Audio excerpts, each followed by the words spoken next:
A paz do Senhor, meus irmãos, começando mais um aquecimento da nossa aula dos professores. O objetivo aqui é dar uma passada, trazendo um comentário sobre a nossa lição de amanhã.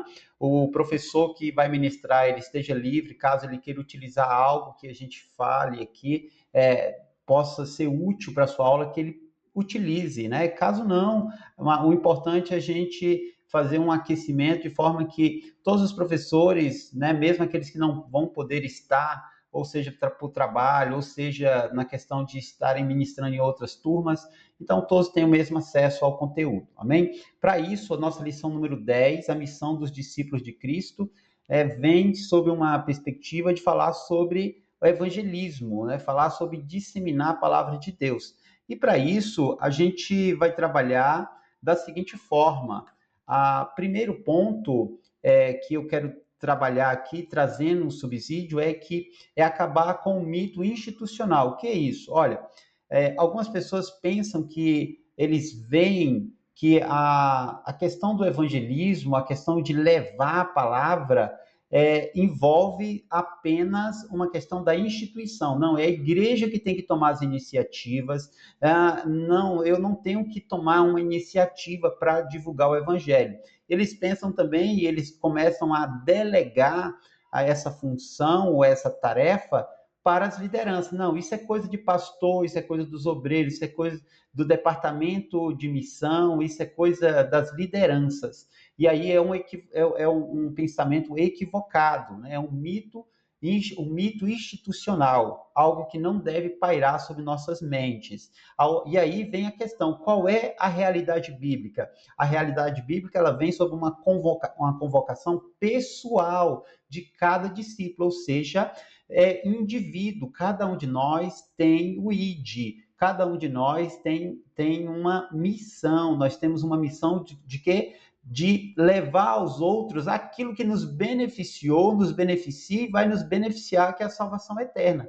Então, a convocação, ela é pessoal, ela cabe a mim, cabe a você, cabe a nós, amém? E aí ela é também uma responsabilidade, além de ser individual, ela é intransferível. Eu não posso transferir isso para outras pessoas. Eu não posso transferir para o meu pastor, não posso transferir para a minha liderança, eu não posso transferir para os meus irmãos. Essa é uma iniciativa que cada um de nós devemos ter.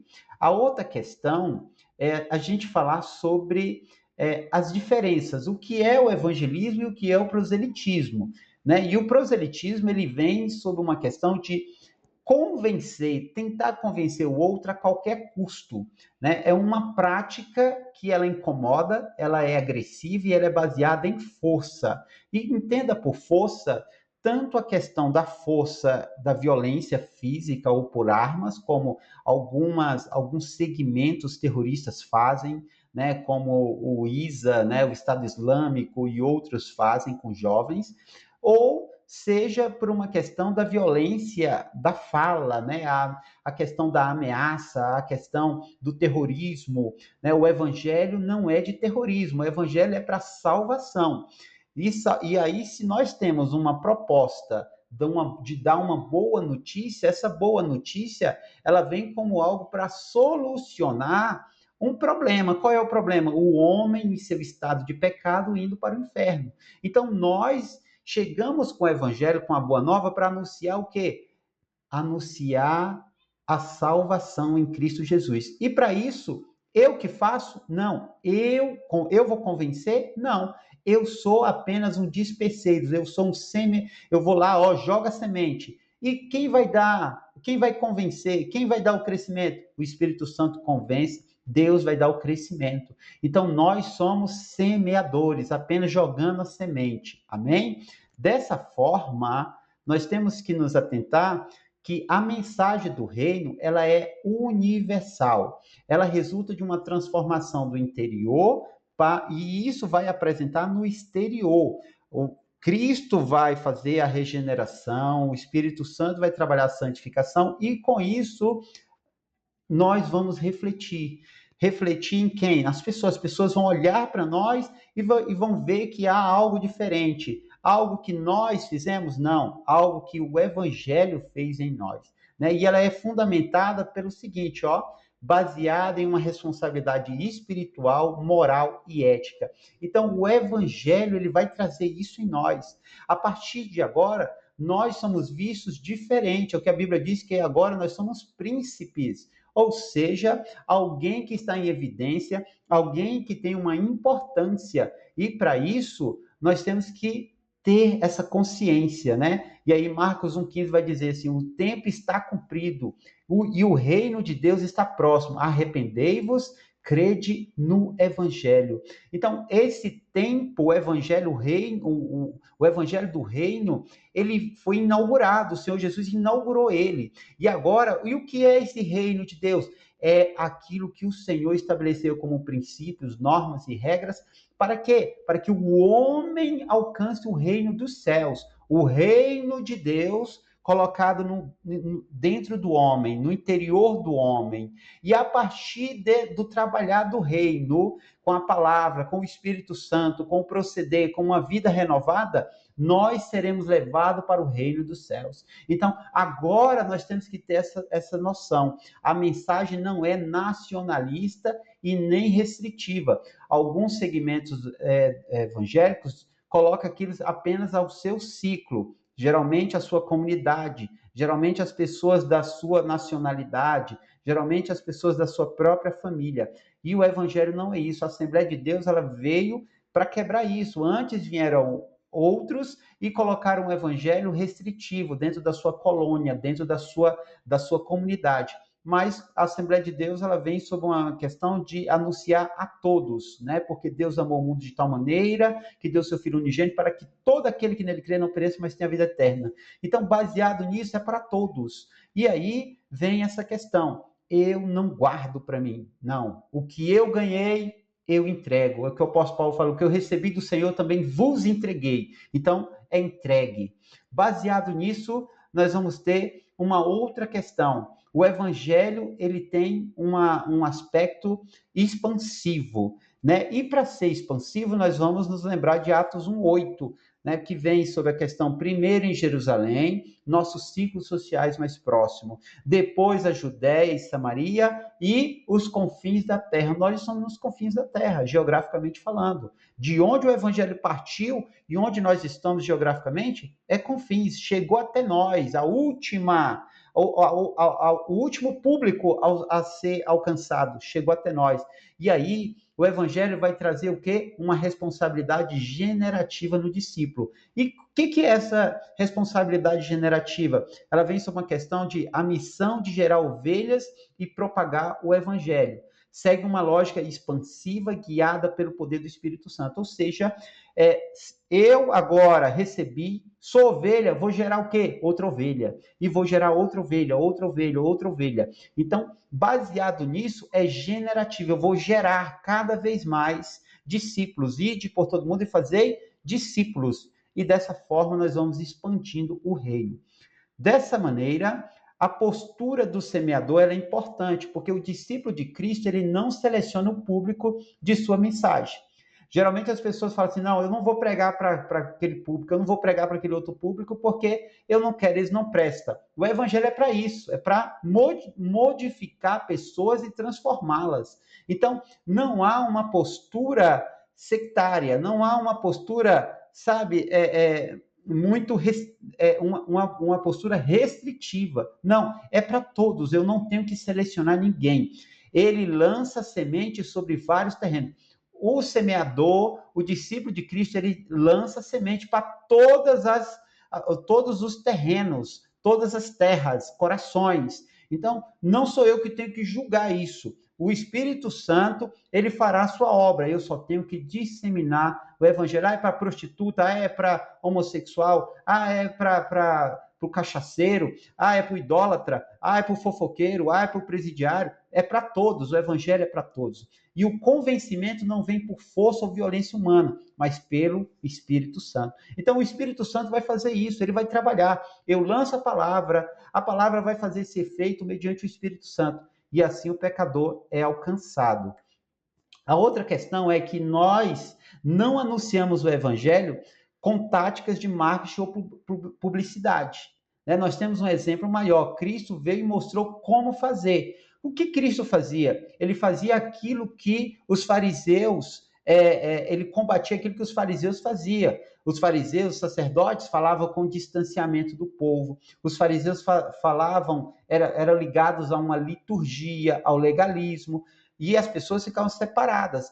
Somente os homens tinham acesso ao templo, as mulheres ficavam atrás de uma parede, os estrangeiros ficavam atrás de outra parede, ou seja, era tudo muito restritivo. Jesus veio e reunia todo mundo, era na praça, era no campo, era na montanha, todos, crianças, homens, velhos, livres, todos, escravos, servos, todos ficavam aos pés do Senhor para aprender. Então, algumas igrejas tentam inovar na questão do evangelismo. Não, não precisa inovar. Eu não preciso utilizar de coisas humanas para evangelizar. O evangelho ele é simples, ele tem que ser pregado, a palavra de Deus tem que ser pregada. Aí as pessoas colocam assim, não, eu vou fazer uma obra social porque assim eu vou convencer. Não estou falando contra a obra social, mas tem gente que tem mais fé na obra social do que na palavra que é pregada. Então isso não é evangelho, isso aí é obra social. Então, pode-se utilizar o evangelismo social? Pode, não é errado fazê-lo. O errado é acharmos que o evangelismo social é que vai fazer o efeito na vida das pessoas. E não é isso, é muito pelo contrário, a palavra que vem. Então, nós temos que ter cuidado com isso, porque às vezes nós estamos dizendo que estamos fazendo a obra, muito focado na obra social, e esquecemos que o evangelho é poderoso para convencer as pessoas. Não é um prato de comida, não é sob a lógica humana. O reino de Deus não é comida nem bebida, mas é o quê? É a questão de o homem compreender, saber, é paz, é justiça e alegria do Espírito Santo. Então, baseado nisso, o apóstolo Paulo fala aos Romanos exatamente isso. Não é a ótica humana, carnal, física, material. É o poder de Deus. O evangelho é poder de Deus na terra. Amém? Dessa forma, nós temos alguns pilares. O primeiro pilar é a credibilidade. O discípulo de Cristo deve ter credibilidade. A sociedade deve olhar para ele e ver: lá vai um homem de Deus, lá vai uma mulher de Deus. Isso é sério. Cristo em nós é a esperança da glória. Colossenses 1:27.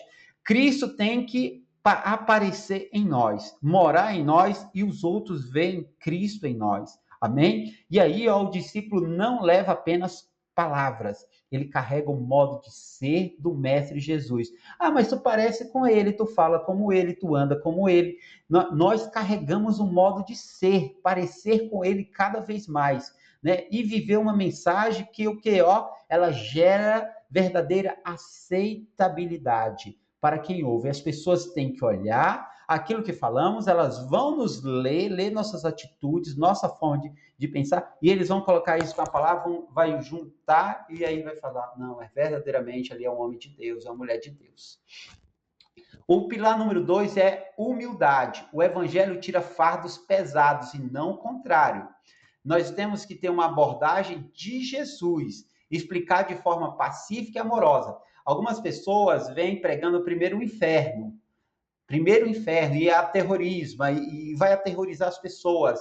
O evangelho, ele vai trazer uma solução e explicar. Primeiro, ele vai apresentar a condição do homem. Eu tenho que apresentar a condição para dar uma boa notícia.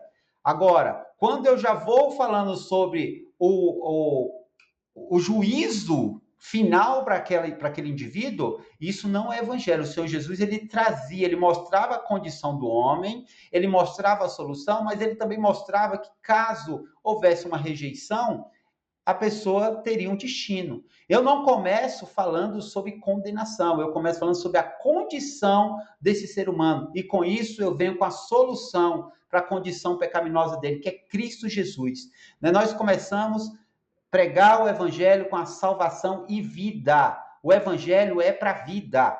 E amar as pessoas primordialmente. Tem pessoas que querem falar de Jesus, mas falam pulsando ódio, falam pulsando raiva, e isso não é evangelho, não dá certo, meus irmãos, isso é uma realidade, não dá certo, isso não dá certo, e alguns vão utilizar João Batista.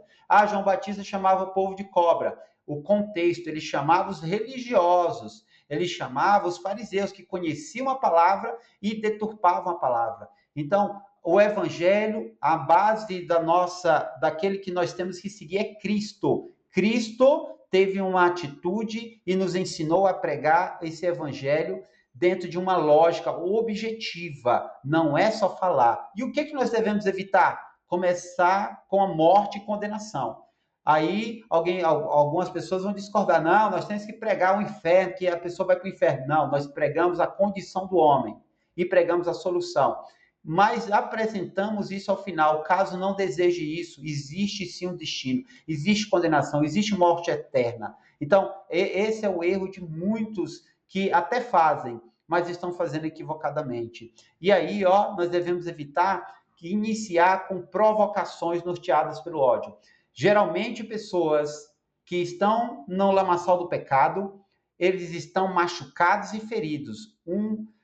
Quando estão machucados e feridos, ficam ariscos. E aí ficam resistentes. Se nós soubermos fazer as abordagens corretas, se nós soubermos nos posicionar, mas dentro de uma ótica do amor, do respeito, nós conseguiríamos atingir o objetivo que é convencer, trazer esse evangelho àquela pessoa, lançando essa semente, de forma que o Espírito Santo trabalhe nessa palavra. Mas quem é o cartão de visita do Espírito Santo? Somos nós. Como que nós vamos apresentar esse evangelho? É a boa nova? Em que nós estamos levando? É num papel de presente ou nós estamos levando numa lata velha suja?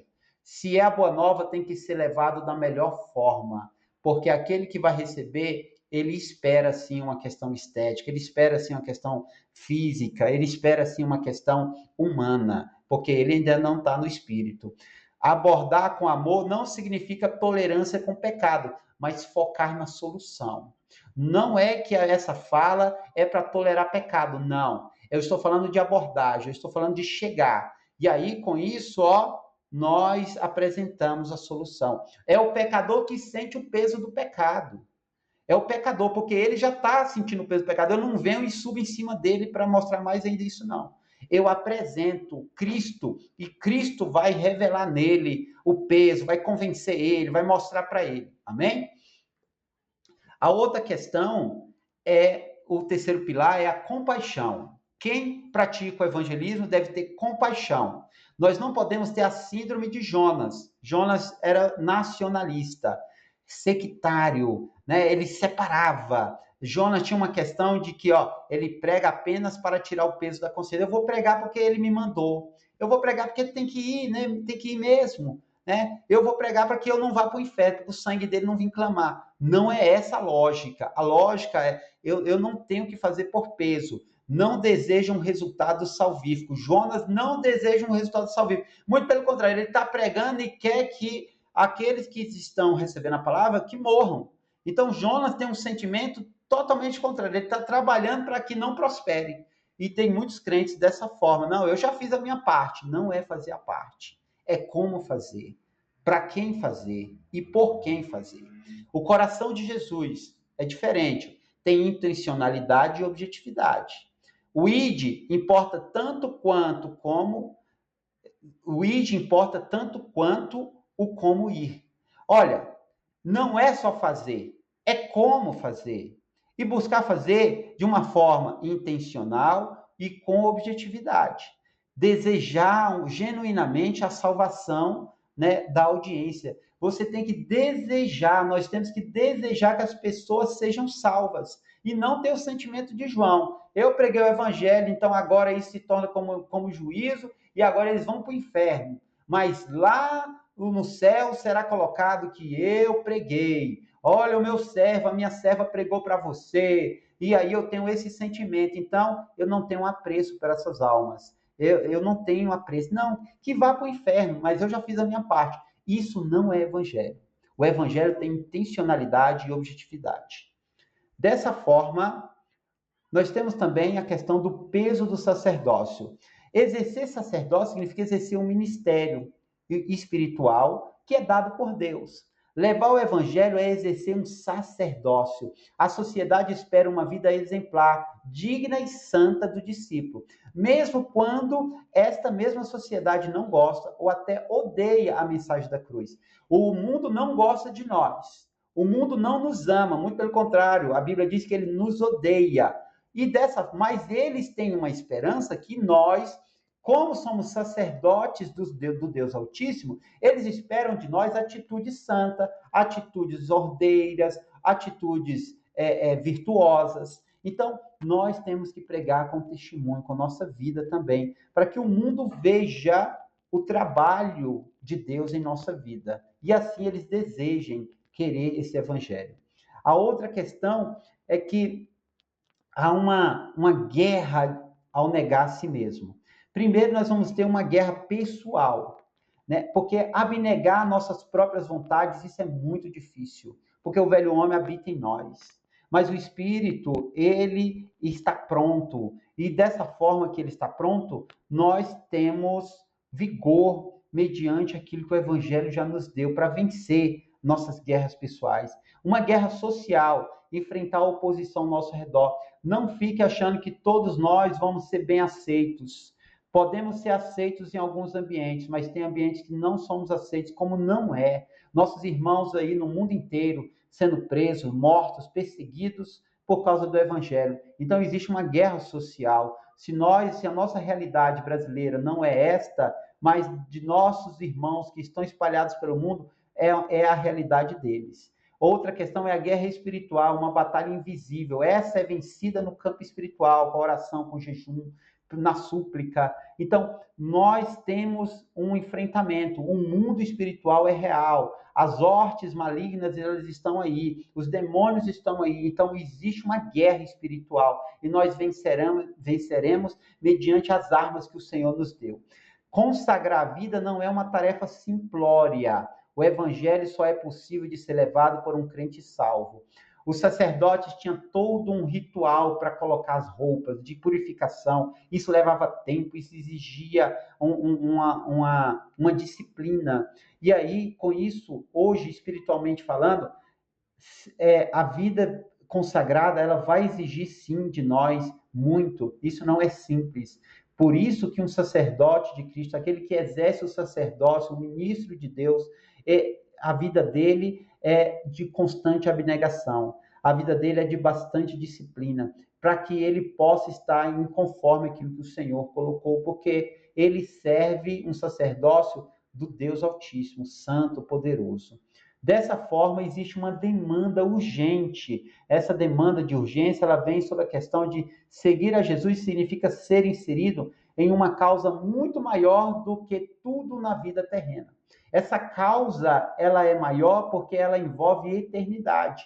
O reino divino não permite passividade, requer um crente militante e ativo, disposto a deixar tudo por amor a Jesus. Dessa forma, nós temos que ter ciência que existe uma responsabilidade sobre nós.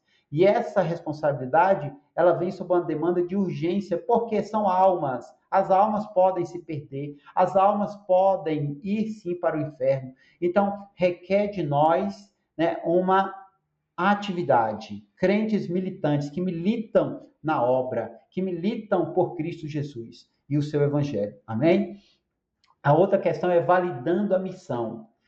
Tem que haver bons frutos. Não adianta só falar, não é só apenas de palavras, mas tem que ter bons frutos. E aí, dentro desses bons frutos, nós temos uma questão. O foco do reino são os resultados frutíferos. O reino, ele quer resultados. A Bíblia coloca que o Senhor Jesus, ele quer resultado. A figueira, ela não deu fruto, ela era infrutífera. O Senhor não tem compromisso com árvores infrutíferas. Dessa forma, a condição que valida o discípulo é o trabalho realizado com fidelidade e não o imediatismo do tempo terreno. Na obra evangelística, a coisa é muito séria, porque às vezes pregamos o evangelho, pregamos e parece que nada acontece, porque nós desejamos o imediatismo. Só que isso não cabe a nós. O evangelho será divulgado e o Espírito Santo fará a sua obra no tempo certo. Então, são as terras com pedregais, terras que estão entre espinhos, terras de inúmeras formas, mas o evangelho deve ser pregado e o trabalho realizado, ele virá com o tempo. E esse tempo, muitas das vezes, nós não veremos o resultado. Será muitos anos depois, ou até mesmo vai ser na glória. Nós não veremos isso nesse plano físico. Dessa forma, concluindo, eu quero deixar Judas 1, 22 ao 25. E apiedai-vos de alguns, usando de discernimento, e salvai alguns com temor, arrebatando-os do fogo. Ora, aquele que é poderoso para vos guardar de tropeçar e apresentar-vos irrepreensível com alegria perante sua glória. Ao Deus único, sábio, Salvador nosso, seja a glória e majestade, domínio e poder, agora e para todo sempre. Amém. Então, cabe a nós buscarmos arrebatar alguns do fogo, os que estão à nossa volta, para que eles não se percam e eles possam alcançar os privilégios que nós alcançamos e eles possam gerar também ovelhas, serem discípulos com o ID. Deus abençoe nossa aula dos professores. Esperamos que amanhã o Espírito Santo esteja sobre nós, dando a sua palavra aos professores, mas também nos dando o entendimento e a compreensão e que a presença dele esteja em nosso meio. Deus abençoe, meus irmãos.